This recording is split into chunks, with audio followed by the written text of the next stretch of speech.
Hello students, welcome to CMS solution. So आज के session में हम बात करने वाले हैं आपके चैप्टर नंबर 6 पार्ट 2 के अंदर कैश फ्लो स्टेटमेंट के बारे में। उसमें हम आज करने वाले हैं सम नंबर 18, जो है आपका इन्वेस्टिंग एक्टिविटीज़ के बेसिस पे आपके एग्जाम के पॉइंट ऑफ व्यू से आपकी जो 3 एक्टिविटीज़ है, ऑपरेटिंग, फाइनेंसिंग एंड इन्वेस्टिंग, उसमें से आपको इन्वेस्टिंग एक्टिविटीज़ पूछी जाने वाली है। तो आज हम मेनली इन्वेस्टिंग एक्टिविटीज़ पे फोकस करते हुए सम नंबर 18 को देखेंगे और इन्वेस्टिंग एक्टिविटीज़ के सम्स को कैसे सॉल्व करना है हमें वो आज हम सीखेंगे। सो स्टार्ट करते हैं हम हमारा सम।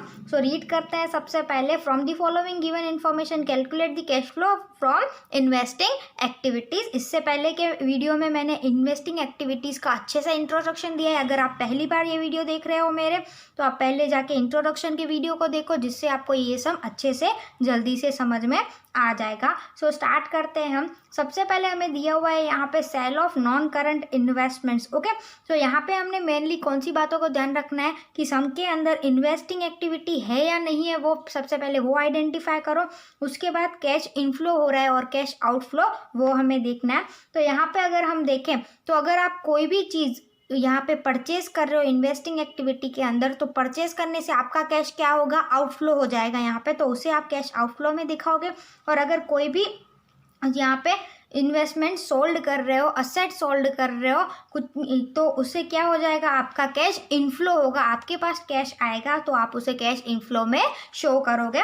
तो स्टार्ट करें हम। सबसे पहले हमें दिया हुआ है यहाँ पे sale of non current investments. मैंने यहाँ पे सम को नोट डाउन करने के लिए टेबल को प्रिपेयर करके रखा है। सो हम डायरेक्टली सम को यहाँ पे स्टार्ट कर देते हैं। सम नंबर 18, पेज नंबर है हमारा 286। Okay, so cash flow from investing activities start करते हैं। सबसे पहले यहाँ पे क्या दिया हुआ है, sale of non current investment से। ओके, सो सेल करने से यहाँ पे क्या होगा, कैश आएगी या कैश जाएगी, तो सेल की वजह से कैश इनफ्लो होगा, हमारे पास कैश आएगी और इन्वेस्टमेंट चली जाएगी। तो यहाँ पे हम लिखेंगे सेल ऑफ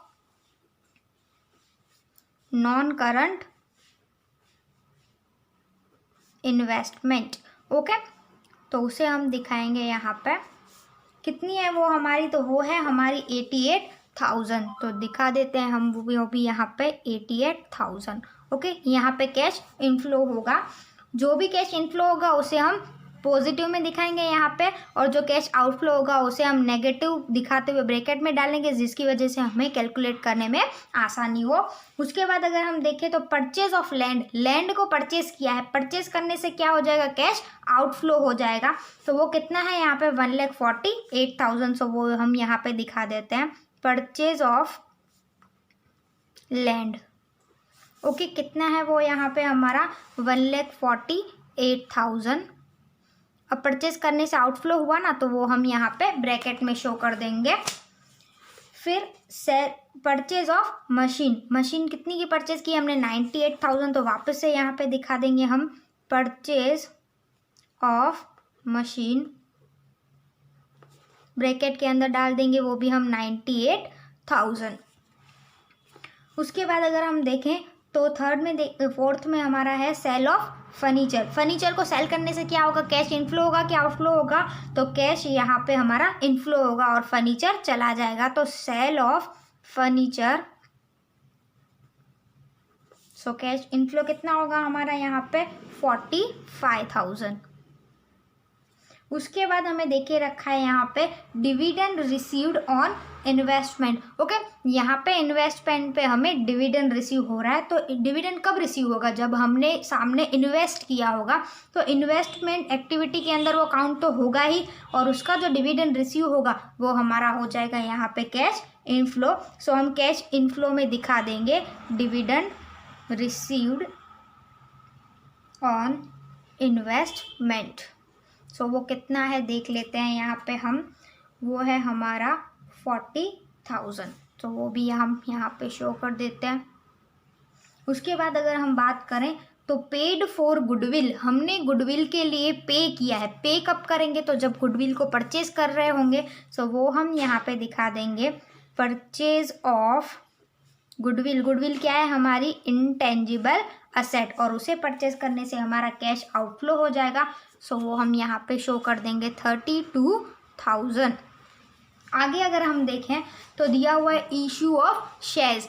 अब इशू ऑफ शेयर्स क्या होगा, तो हमने अपनी कंपनी के शेयर्स को इशू किया है तो वो कभी भी इन्वेस्टिंग एक्टिविटी नहीं मानी जाएगी, वो यहाँ पे फाइनेंसिंग एक्टिविटी में काउंट होगी। अगर यहाँ पे किसी और कंपनी के शेयर्स होते, उसे हम परचेस कर रहे होते या तो हम सेल कर रहे होते, तो हमें इन्वेस्टिंग एक्टिविटी में काउंट करना चाहिए। पर यहाँ तो इशू ऑफ शेयर्स है, मतलब हमारी कंपनी के शेयर्स है, तो वो हमारी फाइनेंसिंग एक्टिविटी हो जाएगी। इट मीन्स यहाँ पे इशू ऑफ शेयर्स जो है वो यहाँ पे इन्वेस्टिंग एक्टिविटी में काउंट नहीं होगा। रिडम्पशन ऑफ डिबेंचर्स, डिबेंचर्स को यहाँ पे रिडम करना है तो वो भी हमारी इन्वेस्टिंग एक्टिविटी के अंदर काउंट नहीं होगा। उसके बाद अगर हम देखें तो लोन बोरोड, हमने लोन लिया है तो लोन भी क्या होगा, यहाँ पे इन्वेस्टिंग एक्टिविटी नहीं होगा। ये तीनों चीज़ें जो है वो हमारी फाइनेंसिंग एक्टिविटी में जाएंगी, इसलिए वो हमारी इन्वेस्टिंग एक्टिविटी में शो नहीं करेंगे। तो हमारा सम यहाँ पे हो चुका है कि कौन कौन सी चीज़ें हमें इन्वेस्टिंग एक्टिविटी में पुट करनी है। अब हम जल्दी से यहाँ पे टोटल कर देते हैं। सो सबसे पहले हम कैश इनफ्लो देखते हैं कितना हुआ है यहाँ पे। तो 88,000, 45,000 एंड 40,000 यहाँ पे हुआ है हमें 1,73,000 हमारा हुआ है कैश इनफ्लो। तो लिख लेते हैं हम यहाँ पे कैश इनफ्लो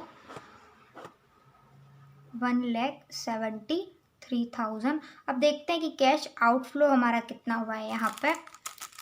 तो 1,48,000 प्लस 98,000 और 32,000, तो वो हो जाएगा हमारा 2,78,000। ये फिगर कौन सी हो जाएगी, आउटफ्लो। इट मीन्स ये नेगेटिव फिगर में काउंट हो जाएगी।